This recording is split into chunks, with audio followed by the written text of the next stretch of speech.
Hi, my name is Jeanette, and my two words are self-sufficient and humbled. In my freshman year of college, I believed that I had everything that I ever wanted. I had lots of friends, I had a boyfriend, and I was living a fun college life of drinking and partying.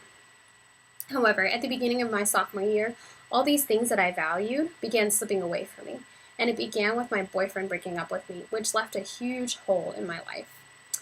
Then after that, one of my friends began talking about me behind my back, and none of my other friends came to my rescue, and this left me feeling alone, betrayed, and hurt. Shortly after that happened, I was taken advantage of by someone that I thought was my friend. I blame myself for this incident, and I lived in constant fear and anxiety afterwards. Finally, partying and drinking no longer satisfied me like it used to. It just left me feeling empty.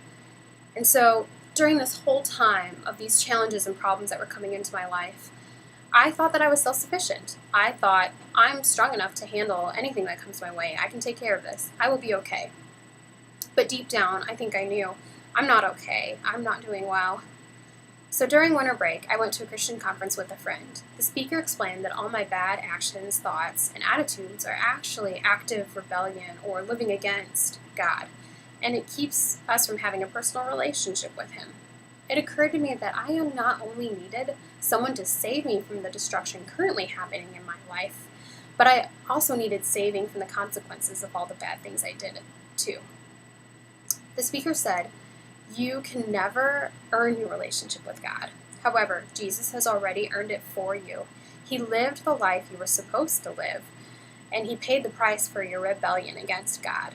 So now, by believing and trusting in Jesus, you can have a personal relationship with God." In that moment, I realized that Jesus is the Savior that I needed. I'm not the hero of my own story. He is.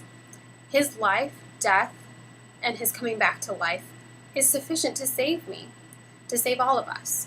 So I trusted in Jesus and asked Him to come into my life because I wanted a personal relationship with Him. I came out of that conference completely humbled by the wonderful news. Because of this undeserved favor of Jesus dying for us, I know God personally and intimately. I know that I'm not capable to tackle all the problems of this life, but Jesus is more than capable to take care of those for me. Even though God has drastically changed my life since then, it's important to acknowledge that I still struggle with self-sufficiency. Sometimes I find myself slipping back into thinking that I'm strong enough to handle anything and everything that comes my way. However, I'm quickly reminded of God's perfection, His power, and His love contrasted against my pride and selfishness, and therefore, I'm humbled. So those are my two words.